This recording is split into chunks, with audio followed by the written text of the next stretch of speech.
welcome to Impact Factor. I'm your host, Katie Van Aken, and I'm here to talk about some tips and tricks for surviving your PhD.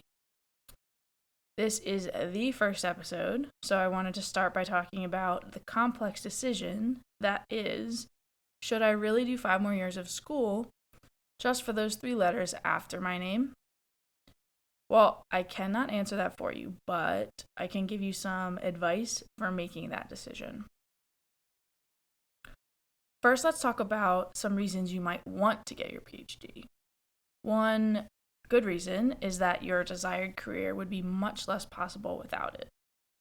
For example, if your dream is to be a college professor, most disciplines will require you to have completed a graduate program, and to be honest, likely a postdoc after that, but that's for a future episode. A slightly less good reason is that you are about to graduate from college. You aren't sure what you want to do, but you do know that you enjoy learning and are interested enough in a topic to want to study it for a few more years. Many graduate advisors would say this is a terrible reason to get a PhD because it's a large commitment and shouldn't be a last resort or backup plan. But I'm of the opinion that just because you don't know what kind of job you want does not mean you won't put your all into your graduate work. And in fact, if you're even considering it, you are likely good at doing school, so what's a few more years of school? And then there's the financial reason. In many science disciplines, PhD students receive a small stipend to conduct their research while taking classes and working on their PhD degree. Comparatively, master's programs often charge the student full price, even though there's a research and thesis component to graduating. But in this case, the program lasts only 2 years compared to 5. This leaves a sort of personal priorities question of program length versus program cost. Only you can answer that one, but it is generally accepted as a dick move to join a PhD graduate program initially, and then, quote, change your mind after 2 years and leave with a master's degree. So don't do that. It's rude. Okay, so let's assume that you've decided you want to do a PhD. You are all in, excited for the next 5 years. Now what? Well, there's a few things you want to consider when choosing a school and a program. In science disciplines, the department will likely host an accepted students' visit day and invite you to come meet some of the professors, the students, and learn more about the school.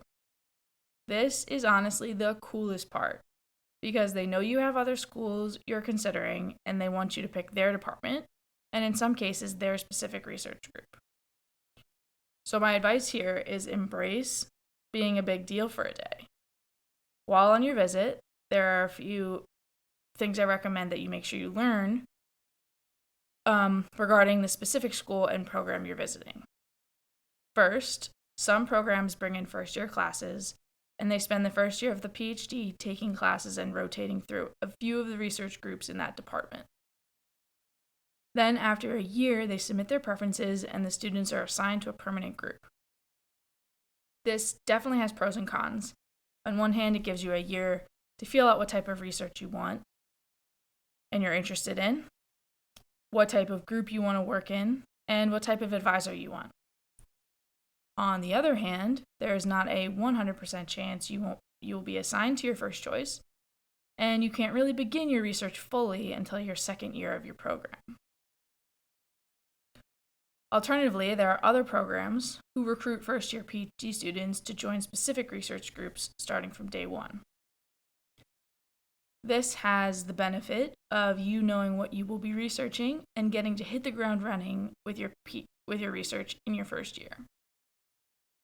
The downside here is that there's much less time to observe and evaluate the group and the advisor before committing to working there for the next 5 years.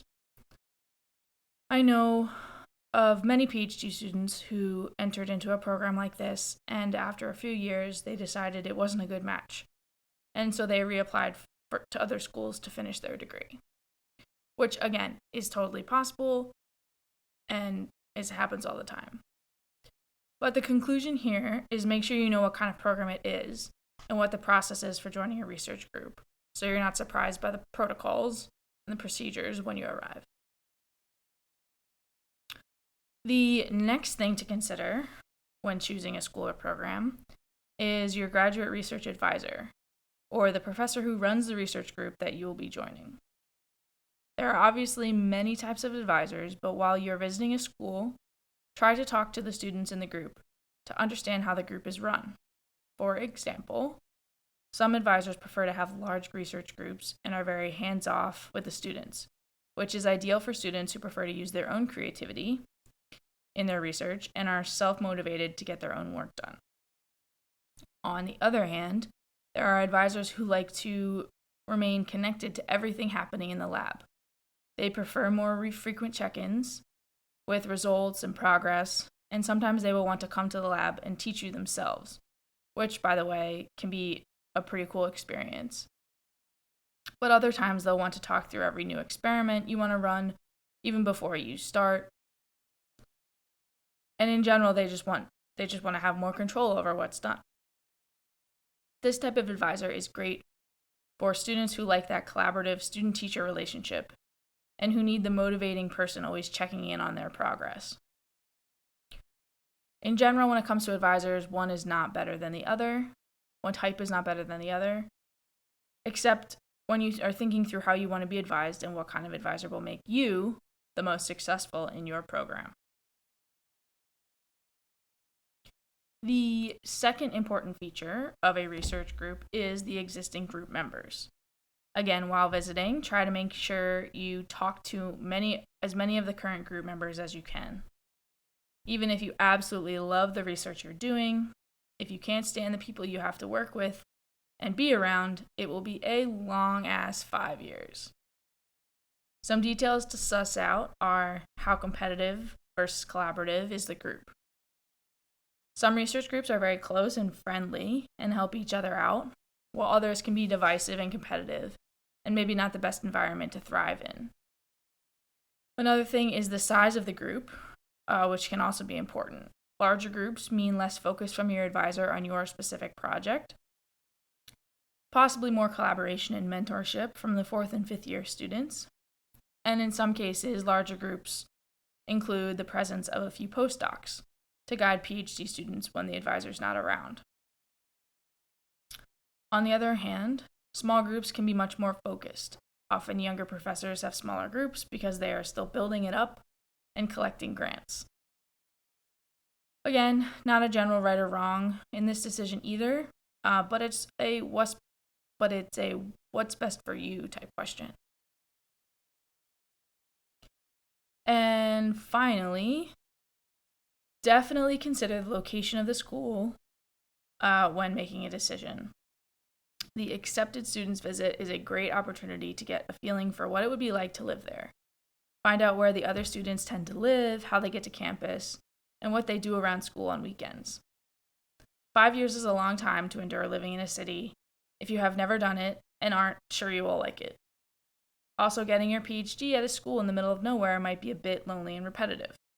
Although I do know a handful of people who went to grad school in the middle of nowhere, and they published a ton of papers because the only thing to do there was work in the lab. So just keep it in mind. Make sure that if you're someone who needs to play on a co-ed rec soccer team, that you pick a school where you can do that. Or if you like to go to concerts or plays, make sure that's an option as well. I'll be doing an episode later on about making sure you do things outside of the lab, because if all you do is work, you won't enjoy your PhD process. And it's my goal to make sure you not only survive your PhD, but you enjoy it. All right, so that's all for this episode. Thanks for tuning in. Please subscribe and share with anyone you know who may want a weekly PhD pick-me-up. Follow us on Instagram at Impact Factor Pod, and feel free to DM any questions you have and want me to answer in future episodes. And that's all for now. Have a great week.